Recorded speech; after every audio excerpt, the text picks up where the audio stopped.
Dear students, interactive and happy learning के इस part में फिर से मैं और सर आपका स्वागत करते हैं। और जो चैप्टर आज अपन शुरू करने वाले हैं जी सर। वो है सरफेस केमिस्ट्री।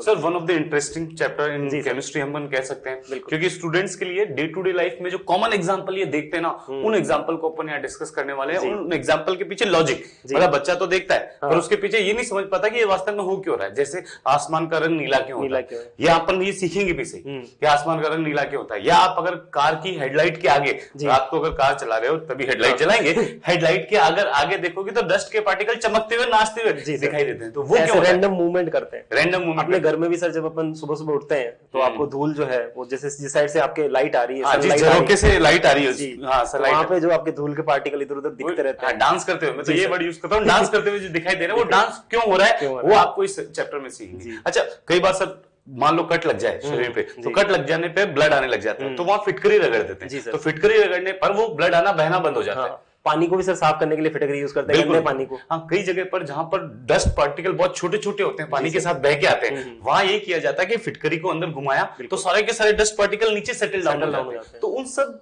ये सब के फिनोमिना के पीछे रीजन क्या है वो अपन इस चैप्टर में देखते हैं, और ये वही चैप्टर है सरफेस केमिस्ट्री। तो बच्चों, ये तो सरफेस केमिस्ट्री का आइडिया दे दिया हमने कि कहाँ हम इसको देखते हैं और इसके पीछे लॉजिक्स क्या क्या है। कॉमन एग्जांपल है जो डे टू डे लाइफ में ये देखते हैं। बिल्कुल। अब आता है बच्चों सरफेस केमिस्ट्री का बेसिक डेफिनेशन। तो हम अगर सरफेस केमिस्ट्री की बात करें तो ये फिजिकल केमिस्ट्री का वो ब्रांच है जहां पे हम फिजिकल और केमिकल फिनोमिनास को, जो कि दो फेजेस के इंटरफेस पे होते हैं, उनको देखते हैं। मतलब इसको ऐसे समझिए कि जैसे दो इंटरफेस आपको समझना पड़ेगा कि दो फेज जब मिलती है तो उस पॉइंट को सर अपन सरफेस बोलते हैं। बिल्कुल। फिर सिंपल सी बात, जैसे मान लीजिए मैंने यहाँ पे कुछ कंटेनर में एक लिक्विड रखा हुआ है, तो सर ये लिक्विड का यहाँ जो ये बाउंड्री आ रहा है ये अब एयर के साथ कांटेक्ट में आ रहा है, तो इस पार्ट को कहा जाएगा इंटरफेस, और कॉमन लैंग्वेज में कहेंगे सरफेस। बिल्कुल। तो इस सरफेस पर जो भी फिजिकल या केमिकल फिनोमिना हो सकते हैं वो इस चैप्टर में मेनली हम लोग बच्चों डील करेंगे। कुछ बेसिक एग्जांपल में आपको बताता हूं जो सरफेस फिनोमिना है, जैसे कि सर हमने इवेपोरेशन लिक्विड सॉल्यूशन में भी लिया था। बिल्कुल सही बात। सरफेस के जो पार्टिकल थे आपने बताया था कि काइनेटिक एनर्जी ज्यादा होने की वजह से सरफेस छोड़ के ऊपर की तरफ चले जाते थे, तो वो इवेपोरेशन एक सरफेस फिनोमिना हो गया। फिर सर अपन इलेक्ट्रॉन कोरोजन भी समझा है। सही बात है। और आपने भी बोला था कि पहले सरफेस से स्टार्ट होता है, यानी सबसे पहले सरफेस खराब होती है। एक्चुअली वो एक ओपनिंग दे देता है सरफेस पे और उसके बाद नीचे की तरफ होता है। मतलब ऐसा नहीं कि कोरोजन केवल सरफेस पे होता है, इट स्टार्ट फ्रॉम सरफेस, और बच्चों को वही दिखाई देता है कि अब देखो सरफेस खराब हो रही है। हमारे इस चैप्टर में जब हम सरफेस केमिस्ट्री पढ़ने वाले हैं तो वैसे बहुत सारे फिनोमिनाज हैं, आपने सर ने अभी बताया, कई सारे तो आप डेली लाइफ में देखते भी। बिल्कुल सही। और उनमें से जो मेनली हम इस चैप्टर में कवर करेंगे वो है बच्चों, एक तो एड्सॉर्प्शन, सेकंड होगा कोलॉइड्स, एंड थर्ड होगा आपका कैटालिसिस वाला पार्ट। जी सर। वन बाय वन अपन डिस्कस करेंगे। जो पहला फिनोमिना अपन डिस्कस कर रहे हैं वो है एड्सॉर्प्शन। अब एड्सॉर्प्शन क्या है, इस चीज को समझना है कि अगर मान लो कोई एक पार्टिकल सरफेस है, मतलब अगर पार्टिकल की सरफेस अगर मैं कह रहा हूं ये एक सॉलिड सरफेस है, तो इस सॉलिड की सरफेस पर जो दूसरी पार्टिकल है वो केवल सरफेस पर आकर इकट्ठा हो जाए जी, इस फिनोमिना को अपन क्या कहते हैं सर? एड्सॉर्प्शन। मींस एक तरह से accumulation of one molecular species on to the other surface, दूसरे की केवल सरफेस पे पार्टिकल का इकट्ठा हो जाना, ये एड्सॉर्प्शन कहलाता है। अब इसको हम डायग्रामेटिकली भी देख सकते हैं। यहां पर अगर डायग्रामेटिकली देखें तो अपने को एक सॉलिड सरफेस दिखाई दे रही है, और जस्ट बाद में अपन ने देखा केवल सरफेस पे पार्टिकल आ रहे हैं, अंदर की तरफ नहीं गए, केवल और केवल सरफेस पे गए। That phenomena is known as adsorption. अब देखिए एड्सॉर्प्शन में हमारे पास में दो पार्ट हमें दिखाई दे रहे हैं, एक जिसकी सरफेस पे हो रहा है और एक जो आ रहे हैं वहां पे आ रहे हैं, मतलब दो पार्ट हो गए हमारे पास में। तो जिसकी सरफेस पे आ रहे हैं, मतलब जिस पर एड्सॉर्प्शन हो रहा है वो हो गया एड्सॉर्बेंट। बिल्कुल जी सर, एड्सॉर्बेंट हो गया। और जो आकर जुड़ रहा है जी वो हो गया एड्सॉर्बेट। बिल्कुल सर। तो दो पार्ट हो गए। मतलब एक तरह से एग्जांपल देख लें कि मान लो एक चारकोल है, सॉलिड सबसे बेस्ट एड्सॉर्बर होता है सर चारकोल। अब ये जो चारकोल है इसकी सरफेस पर अगर गैसेस आके जुड़ जाती है तो जो चारकोल है वो तो किसकी तरह से काम कर रहा है? एड्सॉर्बेंट की तरह से काम कर रहा है, और जो गैसेस इसकी सरफेस पे पार्टिकल आके जुड़े वो एड्सॉर्बेट हो गया। बिल्कुल सर। तो बच्चों ये बहुत एक इंपॉर्टेंट पार्ट है सर, कई बार पूछ भी लिया जाता है कि एड्सॉर्बेंट कौन होगा, एड्सॉर्बेट कौन होगा। दो कॉमन एग्जांपल में से आपको बार बार पूछा जाए तो पता होना चाहिए। जी सर बिल्कुल। बस सर ये लिखा है कि जो सब्सटेंस है सॉलिड, लिक्विड या गैसेस, मोस्टली सर गैसेस आती हैं, बिल्कुल जो आती हैं वो एड्सॉर्बेट है, यानी जो इकट्ठा हो रही हैं। मतलब ऐसे तो बहुत सारे फिनोमिना है, पर हम जो इस चैप्टर में मेनली पढ़ेंगे वो गैसेस का adsorption on the solid surface और इन एट सम टाइम लिक्विड। बिल्कुल सर। जिस पे आ रहे हैं वो एड्सॉर्बेंट है और जो आ रहा है सर वो एड्सॉर्बेट है। बिल्कुल सही। बिल्कुल सही। तो मतलब ऐसे तो बहुत सारे फिनोमिना है, पर हम जो इस चैप्टर में मेनली पढ़ेंगे वो गैसेस का adsorption on the solid surface और इन एट सम टाइम लिक्विड। अब ये कुछ कॉमन एड्सॉर्बेंट के एग्जांपल हैं, जैसे पैलेडियम, पाउडर पैलेडियम है, सिलिका जेल है, एक्टिवेटेड चारकोल है, स्टार्च है, गम एरबिया, एग एल्यूमिन, ये कुछ कॉमन एड्सॉर्बेंट की तरह से हम काम में ले सकते हैं। बच्चों आपने खुद ने भी देखा होगा कि जैसे आजकल जो सर कोलगेट वगैरह है ना, उन्होंने भी एक्टिवेटेड चारकोल देना सप्लाई करना चालू कर दिया। आपके पहले नमक से शुरू हुआ सर कि क्या आपके कोलगेट में नमक है, अब तो चारकोल पे आ गए, क्योंकि basically charcoal one of the best, बिल्कुल हमारे जो दांतों से जो कचरा है उसको एब्जॉर्ब कर लेता है। पुराने जमाने में सर अपने पूर्वज तो केवल इसी से साफ करते थे, कोयले से साफ करते थे, बिल्कुल सही। तो पहले कोलगेट का जो ऐड शुरू हुआ था वो ऐसे ही ऐड हुआ था कि क्यों कोयले से करते हो, कोलगेट यूज करो। अब कह रहे हैं कोयले से कर लो, मतलब इसमें कोयला डाल दिया उन्होंने एक तरह से। Activated charcoal is nothing but powdered कोयला, पाउडर्ड एंड प्योरीफाइड, बेसिकली वो थोड़ा प्योरीफाइड भी होता है। और जैसे सिलिका जेल का बच्चों एक कॉमन एग्जांपल हम ले सकते हैं सर, अपन जब नए जूते खरीदते हैं या मिल्टन की पानी की बोतल लेते हैं, तो छोटा सा शीशे आता है, सबसे पहले अपन निकाल के फेंक देते हैं, क्योंकि अपने को उसका एप्लीकेशन पता नहीं है। बच्चों वो जो सिलिका जेल है ना, वो इसी सेशे में होता है, और वो क्या करता है कि आपके जो शूज है या जो मिल्टन की बोतल है उसमें जो मॉइस्चर होता है उसको एब्जॉर्ब करने के काम करता है। अगर आप स्टार्टिंग में शूज लेंगे और अगर मान लीजिए वो शूज बिल्कुल ही मान लीजिए किसी वजह से उसमें मॉइस्चर आ गया, तो डेफिनेटली वो स्मेल मारेगा। आप मतलब शॉप पे गए खरीदने और वो जूते को हाथ लगाया तो वो गीला दिखाई दे रहा है, स्मेल दिखाई दे रही है, तो क्या आप खरीदोगे? बिल्कुल नहीं खरीदेंगे। और सेम पानी की बोतल के साथ भी अगर आप उसको खोल रहे हो उसमें से स्मेल आ रही है, तो उस स्मेल को, उस ऑर्डर को, जो कि मॉइस्चर की वजह से है, बिल्कुल सही, उसको एब्जॉर्ब करने का काम सिलिका जेल के वो सेशेस करते हैं, जिनको हम आते फेंक देते हैं, क्योंकि अपने को पता नहीं इसका एप्लीकेशन क्या है। तो अब से बच्चों नहीं फेंकना है, अपन यही तो एग्जांपल सिखा रहे हैं यहाँ पर भाई, common day to day life के एग्जांपल जो सरफेस केमिस्ट्री में आते हैं उनके पीछे का लॉजिक समझेंगे सर। बिल्कुल। अब बच्चों एक आपने अभी फील किया ही होगा कि सर ने बोला कि जब सरफेस पे आता है तो वो एड्सॉर्प्शन है, और बच्चे के सर माइंड में एक बात आती है जो छोटी क्लास में सीखता भी रहता है कि यार हमने कई बार पूरे अंदर भी बल्क में भी देखा है कि पार्टिकल चले जाते हैं। हाँ, बिल्कुल। और जब बल्क में पार्टिकल चले जाते हैं बच्चों, तो उसको आप बिल्कुल सही कह रहे हो, आपको पता भी है उस चीज को क्या कहा जाता है, एब्जॉर्प्शन कहा जाता है। बिल्कुल। तो जब सब्सटेंसेस यूनिफॉर्मली बल्क में डिस्ट्रीब्यूट होते हैं किसी सॉलिड या लिक्विड की, then that phenomena is called absorption. Diagram की हेल्प से अपन देख सकते हैं कि केवल अंदर की तरफ जो पार्टिकल गए हैं that is known as absorption. अब सोचो ये दोनों ही हो जाए, मतलब ऊपर की तरफ भी चले जाए और अंदर की तरफ भी चले जाए। डायग्राम से देख सकते हैं पार्टिकल केवल सरफेस पे नहीं है, बल्क में भी है, सरफेस के अलावा बल्क में अंदर की तरफ भी है। That phenomena is known as sorption, मतलब एड्सॉर्प्शन प्लस एब्जॉर्प्शन, साइमल्टेनियसली। तो उस फिनोमिना को अपन क्या कहते हैं, सॉर्प्शन। और ये बहुत कॉमन एग्जांपल है, ज्यादातर जगह पर सॉर्प्शन होता भी है। हाँ सर बिल्कुल। अपन एक मतलब ऐसे नहीं कह सकते केवल सरफेस पे होगा, कई बार अंदर भी चले जाते हैं। बिल्कुल सही।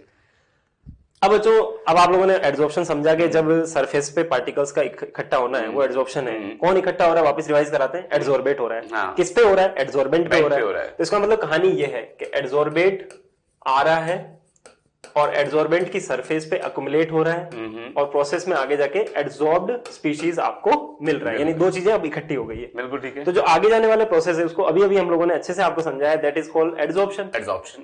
अब बच्चों खुद सोचिए कि अगर इसकी सरफेस पे जो ये आपका मान लीजिए एड्सॉर्बेंट था, इसकी सरफेस पे जो ये पार्टिकल इकट्ठा थे, ये अगर किसी तरीके से रिमूव हो जाते हैं तो इस प्रोसेस को इसका जस्ट रिवर्स आ जाएगा। हाँ बिल्कुल जी। और इस रिवर्स प्रोसेस को हम क्या कह देंगे, डिसॉर्प्शन। बिल्कुल। और ऐसा होगा भी, आगे अपन समझाएंगे कि ये एड्सॉर्प्शन क्यों हो रहा है, मतलब रीजन समझाएंगे कि एड्सॉर्प्शन होने का, तो डिसॉर्प्शन का भी रीजन अपने आप आ जाएगा। तो इसका मतलब अब आप इससे एक आइडिया लगा सकते हैं कि जब फॉरवर्ड डायरेक्शन में प्रोसेस चल रहा था, कौन, जब ये दोनों इसकी सरफेस पे अक्युमुलेट हो रहा है तो एड्सॉर्प्शन कहते हैं, और अगर वापस हट जाता है तो डिसॉर्प्शन। बिल्कुल सर। डायग्राम की हेल्प से भी अपन देख सकते हैं, ये पार्टिकल एड्सॉर्ब थे फिर हट गए, दैट इज डिसॉर्प्शन।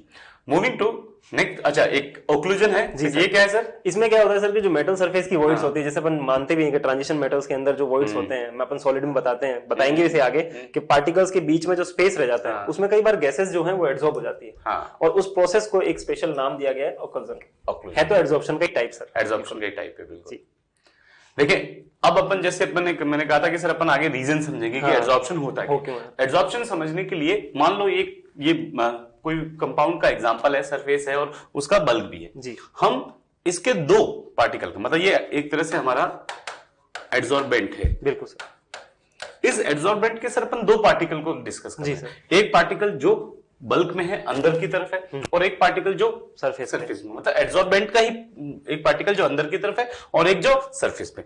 जब अंदर के पार्टिकल के देखें तो इसके इधर की तरफ इसका खुद का दूसरा पार्टिकल, इसके इधर दूसरा, इसके इधर दूसरा, मतलब इसके चारों तरफ दूसरे पार्टिकल्स होंगे जी सर। जब इसके चारों तरफ पार्टिकल होंगे तो इस मॉलिक्यूल के ऊपर इन पार्टिकल का अट्रैक्शन फोर्स एक तरह से बैलेंस लगेगा, बिल्कुल सर। चारों तरफ से बराबर रहेगा, तो ये बैलेंस है, अपनी जगह खड़ा है, नहीं कहीं से इधर जा रहा है ना कहीं से इधर जा रहा है। तो यहां पर हम कह सकते हैं बैलेंस अट्रैक्शन फोर्स है। अब अगर हम इसी के सरफेस के मॉलिक्यूल को अपन कंपेयर करें तो सरफेस का मॉलिक्यूल अगर अपन देखेंगे तो जो बॉटम में है पार्टिकल वो तो इसको खींच रहे हैं, लेकिन इसके ऊपर की तरफ तो कोई पार्टिकल है ही नहीं। जब इसके ऊपर की तरफ कोई पार्टिकल है ही नहीं तो क्या होगा, बैलेंस फोर्स नहीं होगा, अनबैलेंस होगा जी। एक तरह से हम यहां कह सकते हैं कि यहां जो पार्टिकल है इसके रेजिडुअल अट्रैक्शन फोर्स, और कई बार रेजिडुअल वैलेंसीज बोलते हैं, पर वैलेंसी में क्या बच्चा फिर वो थोड़ा कंफ्यूज हो जाता है, तो ज्यादा बेटर वर्ड है रेजिडुअल अट्रैक्शन फोर्स है। बिल्कुल सर। इस रेजिडुअल अट्रैक्शन फोर्स की वजह से क्या होगा, ये अपने दूसरे पार्टिकल्स को ढूंढेगा। मान लो इसके कांटेक्ट में कुछ गैस के पार्टिकल आ गए, तो इसके जो रेजिडुअल अट्रैक्शन फोर्स है इसको क्या करेगा, अपनी तरफ अट्रैक्ट करेगा, और अपनी तरफ अट्रैक्ट करेगा तो इसकी सरफेस के ऊपर जो पार्टिकल था जो इम्बैलेंस अट्रैक्शन फोर्स लग रहे थे, इसकी सरफेस पे गैस के पार्टिकल आके जुड़ेंगे सर। इसी फिनोमिना को अपन क्या कहेंगे, एड्सॉर्प्शन कह रहे हैं। एड्सॉर्प्शन। तो बेसिकली एड्सॉर्प्शन होने के पीछे का रीजन क्या है, जो सरफेस पार्टिकल है उनके इम्बैलेंस अट्रैक्शन फोर्स या रेजिडुअल का मतलब बचे हुए कुछ यहाँ थे ऊपर की तरफ बचे हुए हैं, तो ऊपर बचे हुए हैं तो वो किसको अट्रैक्ट किया, गैस के पार्टिकल को अट्रैक्ट किया। ये जो फिनोमिना एड्सॉर्प्शन हो रहा है इन्हीं रेजिडुअल अट्रैक्शन फोर्सेस की वजह से हो रहा है। बिल्कुल सर, ये सारे पॉइंट्स यहाँ पे लिखे हुए हैं, वही बात है sir. Particles inside the adsorbent are completely surrounded by other particles, जैसा कि इसमें हो रहा है सर, और इसी वजह से उसके सारे फोर्सेस बैलेंस्ड हैं। लेकिन सरफेस वाले पर नीचे की तरफ तो फोर्स है, लेकिन ऊपर कुछ नहीं है, तो रेजिडुअल फोर्स बच रहा है उस पे, रेजिडुअल अट्रैक्शन फोर्स। ये एक्चुअली ये बहुत इंपॉर्टेंट, एनसीईआरटी में भी यही वर्ड यूज किया हुआ है कि रेजिडुअल अट्रैक्शन मतलब बचे हुए अट्रैक्शन फोर्स के कारण से एड्सॉर्प्शन दूसरों को अपनी तरफ खींच लेता है, खींचेगा। और इसी वजह से बच्चों वो जो फोर्स है उसकी वजह से आपके पार्टिकल्स आके इस पे एब्सॉर्ब सरफेस पे जुड़ रहे हैं। जी, इसको अपन एक कॉमन ऐसे समझ सकते हैं, जैसे कई बार क्या होता है सर, अट्रैक्शन फोर्स की बात करते हैं तो बच्चे को थोड़ा सा फील दिलाने के लिए हम ऐसे कह सकते हैं कि जैसे मेरे को सर ने इधर से पकड़ रखा है, एक तरह से मैंने पकड़ लिया है और इधर से एक सर ने पकड़ रखा है, दोनों इक्वली पावर लगा रहे हैं, तो यानी मेरे पे जो लगने वाला फोर्स ऑफ अट्रैक्शन है वो बैलेंस हो गया। इधर से आप खींच रहे हैं, इधर से दूसरे सर ने खींच रखा है। अब अगर मान लीजिए इधर वाले सर चले जाए, चले गए और लेट्स से सर ही मेरे को खींच रहे हैं, तो डेफिनेटली मैं इधर की तरफ मूव करूंगा। अब मुझे जाना नहीं उधर, तो मैं क्या करूंगा, इधर से किसी चीज को पकड़ने की कोशिश करूंगा। सेम वही चीज हो रही है कि ये किसी और को पकड़ने की कोशिश कर रहा है ताकि वो बैलेंस हो जाए, तो बस उसी से एड्सॉर्प्शन का फिनोमिना आ रहा है। अब बच्चों देखो यहाँ पे एक बहुत इंपॉर्टेंट कंक्लूजन सर अपने पास आ गया कि फोर्स ऑफ अट्रैक्शन की वजह से एड्सॉर्प्शन हो रहा है, तो यहीं से अब इसके थर्मोडायनेमिक पैरामीटर को आप समझ सकते हैं। सबसे पहला कौन सा, कि जो एड्सॉर्प्शन है वो एक एक्सोथर्मिक फिनोमिना है। अब आप बच्चों समझ सकते हो कि एक्सोथर्मिक क्यों है। सर ने जस्ट अभी आपको बोला कि अट्रैक्शन फोर्स है, और जहां अट्रैक्शन फोर्स होता है वहां एनर्जी रिलीज होती है। भाई अट्रैक्शन होने की वजह से स्टेबिलिटी आती है। अब स्टेबिलिटी कैसे आएगी, एनर्जी जब लूज करेगा तभी तो स्टेबिलिटी जी बिल्कुल। वो जो गैस मॉलिक्यूल्स है वो पहले मूव कर रहे थे, अब वो जब स्टेबल हो गए तो एनर्जी तो रिलीज करेंगे सर। बिल्कुल सही। तो उस वजह से बच्चों एड्सॉर्प्शन के बारे में जब भी आपसे क्वेश्चन पूछा जाए कि एड्सॉर्प्शन किस तरह का फिनोमिना है, तो आप कहोगे it is an exothermic process. और एनसीईआरटी में सर ये लाइन ऑलवेज लिखा भी है, मतलब इनवेरिएबली एक्सोथर्मिक प्रोसेस है। ऑल्दो बाद में हम कोई एक्सेप्शन भी डिस्कस करेंगे, लेकिन इन जनरल और एग्जाम में सवाल भी आ चुका है। और जब एग्जाम में सवाल आया था तो ऑलवेज एक्सोथर्मिक को उन्होंने सही माना, बिल्कुल माना है। तो अपन भी ऑलवेज एक्सोथर्मिक को सही मानेंगे। तो बच्चों ध्यान रखिएगा, इसका एंथैल्पी चेंज यानी जिसको हम डेल्टा एच से रिप्रेजेंट करते हैं नेगेटिव आएगा, क्योंकि एनर्जी रिलीज हो रही है, प्रोसेस इज एक्सोथर्मिक। अब दूसरे पैरामीटर की बात कर लेते हैं। जब गैस मॉलिक्यूल्स फ्रीली मूव कर रहे थे और बाद में जब वो उस पर एब्सॉर्ब हो गए, तो आप खुद सोचिए कहां उनका मूवमेंट रेस्ट्रिक्ट हुआ, जब वो सरफेस पे आके जुड़ गए तब रेस्ट्रिक्ट हो गया। अब जब मूवमेंट रेस्ट्रिक्ट हो गया तो रैंडमनेस कम हो जाएगी, कम हो गई, बिल्कुल सही है। और रैंडमनेस जहां सिस्टम में कम होती है वहां पे एंट्रोपी चेंज कैसा आता है, नेगेटिव आता है, मतलब एंट्रोपी कम हो गई। जी सर, तो ये लिखा हुआ बेटा entropy change of gas is negative. तो सर हमारे पास दो चीजें आ गई है, डेल्टा एच आ गया नेगेटिव, डेल्टा एस आ गया नेगेटिव। अब बच्चों यहीं पे डेल्टा जी की भी बात कर लेते हैं। हाँ बच्चा सर यहाँ पर ये कहता है कि सर अगर कोई प्रोसेस हो रहा है, मान लो कोई प्रोसेस हो रहा है, उसके लिए तो एंट्रोपी बढ़नी चाहिए, बिल्कुल स्पॉन्टेनिटी के लिए तो बढ़नी चाहिए, यहाँ कम हो गई तो फिर अपने को एक और फैक्टर होगा जो अपने को देखना पड़ेगा। सर ये वाला, हाँ बिल्कुल। तो बच्चों अब अपन डेल्टा जी की अगर बात करें तो हमारे पास डेल्टा जी होता है delta H minus T delta S. हमें अगर एड्सॉर्प्शन के प्रोसेस की स्पॉन्टेनिटी चेक करनी है तो इसका मतलब ये हमें नेगेटिव चाहिए सर। अब इसको नेगेटिव लाना है मुझे, और मेरे पास ये है सर नेगेटिव, यानी हीट रिलीज हो रही है, ये भी नेगेटिव है। इसके नेगेटिव और नेगेटिव को मल्टीप्लाई करने से ये पोर्शन जो है यहाँ वाला ये सर पॉजिटिव हो गया। अब सर ये नेगेटिव पार्ट है, ये पॉजिटिव है। इसका मतलब डेल्टा जी के नेगेटिव लाने के लिए आपका इसका जो मैग्नीट्यूड है किसका, एंथैल्पी चेंज का, वो बच्चों इस वाले पार्ट से ज्यादा आना चाहिए। मतलब दोनों में कमी तो हो रही है, इसमें भी कमी हो रही है, इसमें भी कमी हो रही है, पर क्योंकि ये स्पॉन्टेनियस प्रोसेस, आप ये मान के चले कि एड्सॉर्प्शन इज स्पॉन्टेनियस प्रोसेस, और ये स्पॉन्टेनियस प्रोसेस है, तो इसके चेंज का मैग्नीट्यूड या इसके डिक्रीज का मैग्नीट्यूड इसके डिक्रीज से ज्यादा होना चाहिए। ये कंडीशन ध्यान रखिएगा बच्चों, पूछी जा सकती है एग्जाम में कि किस केस में आपका एड्सॉर्प्शन का स्पॉन्टेनिटी आएगा, तो ये है कि मैग्नीट्यूड वाइज ये ज्यादा होना चाहिए, क्योंकि नेगेटिव बड़ा होगा तो सर अपने आप नेगेटिव आ जाएगा। बिल्कुल सही जी।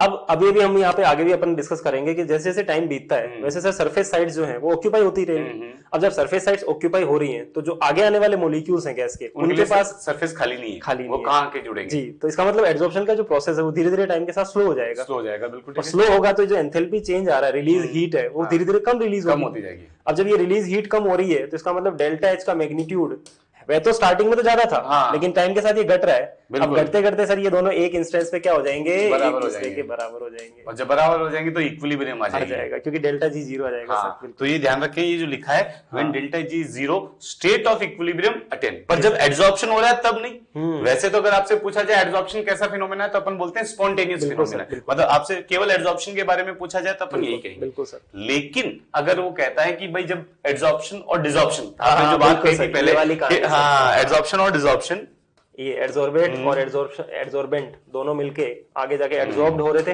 बिल्कुल सही। प्रोसेस को अपन ने नाम दिया सर एड्सॉर्प्शन, और बैकवर्ड डायरेक्शन में चल रहा था डिसॉर्प्शन, और जैसा कि आपने कहा इक्विलिब्रियम पे दोनों प्रोसेस की रेट बराबर हो जाए। जी सर, तो वहां इक्विलिब्रियम आएगा। बिल्कुल सही है सर बात। अच्छा, यहाँ पर एक चीज और अपने को पता होनी चाहिए, जब अपन डेल्टा जी की बात करते हैं, जी, डेल्टा जी बराबर delta H minus T delta, जो आपने लिखा उसी की बात कर रहा हूँ। जी सर। इस प्रोसेस के स्पॉन्टेनिटी को करने के लिए आपने बता दिया कि डोमिनेटिंग फैक्टर कौन है, एंथैल्पी चेंज। मतलब ये एंथैल्पी चेंज बड़ा होना चाहिए, मतलब ज्यादा नेगेटिव होना चाहिए, तभी प्रोसेस स्पॉन्टेनियस होगा। जी सर। पर एग्जाम में कई बार क्या होता है सर, इसकी स्पॉन्टेनिटी की बात करें या इसके एक्सोथर्मिक होने की बात करें, पर ऑप्शन में कहीं लिखा ही नहीं होता कि एंथैल्पी की बात है, वो केवल एंट्रोपी की बात कर रहे हैं। वैसे तो अगर आपसे पूछा जाए कि इसके स्पॉन्टेनियस होने की पीछे का जो लॉजिक है या जो ड्राइविंग फोर्स है वो क्या है, डिक्रीज इन एंथैल्पी। पर अगर मान लो वहां पे एंथैल्पी का डिस्कशन हो ही ना, ऑप्शन में ना हो तो उस केस में डिक्रीज इन एंथैल्पी भी कर सकते हैं, एंट्रोपी भी, हाँ जी सॉरी, डिक्रीज इन एंट्रोपी भी कर सकते हैं। उसका रीजन समझना, अगर ये डिक्रीज होगा, अगर ये डिक्रीज हुआ नेगेटिव नेगेटिव पॉजिटिव, तो ये तो पॉजिटिव होना ही है, इसके पॉजिटिव होते ही इसका नेगेटिव होना कंपलसरी हो गया, क्योंकि प्रोसेस अगर स्पॉन्टेनियस है तो इसका तो नेगेटिव होना कंपलसरी है। तो अगर ये टोटल पॉजिटिव हो गया तो ये it has to be exothermic, तभी जाकर ये प्रोसेस स्पॉन्टेनियस हो सकता है, अदरवाइज हो ही नहीं सकता। तो अपने को ऑप्शन देखने, अगर डिक्रीज इन एंट्रोपी और डिक्रीज इन एंथैल्पी दोनों रीजन दे रखे हैं और आपसे पूछे कि मेन रीजन क्या है, तो डिक्रीज इन एंथैल्पी। पर अगर एंथैल्पी का डिस्कशन है ही नहीं तो डिक्रीज इन एंट्रोपी भी कर सकते हैं। बिल्कुल, ये सारे बच्चों थर्मोडायनामिक फैक्टर समझे। अच्छा, एक चीज और सर, ये भी ध्यान रखना, डिक्रीज इन एंट्रोपी किसके लिए, गैस के लिए, सिस्टम के लिए। टोटल एंट्रोपी चेंज तो हमेशा पॉजिटिव होगा ही होगा, ये ध्यान रखना आएगा। हाँ बच्चा, ये बच्चों देखो आप भी जानते होंगे, टोटल एंट्रोपी चेंज होता है माइनस ऑफ टी, वो जो फॉर्मूला अपन सर थर्मोडायनामिक्स में बताते हैं। जी सर, डेल्टा जी बराबर minus T delta S total. बिल्कुल सर, ये अपने पास है। तो अगर इसको मुझे नेगेटिव रखना है तो ये पॉजिटिव होना कंपलसरी चाहिए। हाँ, गैस का कम हो सकता है, लेकिन टोटल एंट्रोपी चेंज हमेशा जी सर पॉजिटिव आएगा। ये ध्यान रखना, इस चीज का ध्यान रखना। ये सारे पॉइंट वो हैं जहां कंफ्यूजन क्रिएट होता है, इसीलिए अपन पहले डिस्कस करें। मूविंग टू नेक्स्ट पार्ट, हम अपन ने एब्जॉर्प्शन भी देखा सर, एड्सॉर्प्शन भी देखा, तो अब अपन क्या करेंगे, उनके बीच के कुछ डिफरेंसेस की बात करेंगे। वैसे तो अपन बता चुके हैं, फिर भी एक एक करके। It involve higher concentration of gas और liquid at this surface, only surface, केवल सरफेस पर ही दूसरे पार्टिकल का जो कॉन्सेंट्रेशन है वो बढ़ेगा, जबकि एब्जॉर्प्शन में क्या होगा, अंदर की तरफ, बिल्कुल थ्रू आउट दी बल्क, अंदर की तरफ कॉन्सेंट्रेशन बढ़ेगा, ना कि बाहर बढ़ेगा। अब बच्चों जैसे कि मैं अभी थोड़ी देर पहले भी आपको बोल रहा था कि सर जब सरफेस साइड्स हैं उन पे आ रहे हैं पार्टिकल, तो धीरे धीरे सरफेस साइड्स कम होती जा रही है। बिल्कुल, तो इसका मतलब स्टार्टिंग में तो रैपिड प्रोसेस है, क्योंकि सारी सरफेस साइड्स खाली पड़ी है। बिल्कुल, लेकिन जब वो ऑक्यूपाई होने लगेंगी तो बाकी मॉलिक्यूल्स के लिए जहां जगह है वो कम हो रही है, तो जगह कम हो रही है तो स्लो डाउन होता जाएगा। और जबकि इसमें ऐसा कुछ ऐसा है ही नहीं, क्योंकि बल्क तो पूरा अवेलेबल था, वो धीरे धीरे यूनिफॉर्म रेट से बिल्कुल चलता जाएगा। और ये जैसे मैंने बता दिया, ये सरफेस फिनोमेना सरफेस पे होता है और it occur through out the body of the material. बिल्कुल, अब ये बात यहाँ पे भी क्लियर हो जाती है कि देखो जब आप इसमें स्टार्टिंग में रैपिड देख रहे हो, बाद में स्लो हो रहा है, इसका मतलब फास्ट प्रोसेस है, इक्विलिब्रियम आते आते फिर वो मेंटेन हो जाएगी स्पीड, हाँ फिर धीरे हो जाएगा। तो इनिशियली की बात करें तो ये फास्ट प्रोसेस, जबकि ये स्लो है, यूनिफॉर्म रेट से पूरे टाइम चलता रहेगा।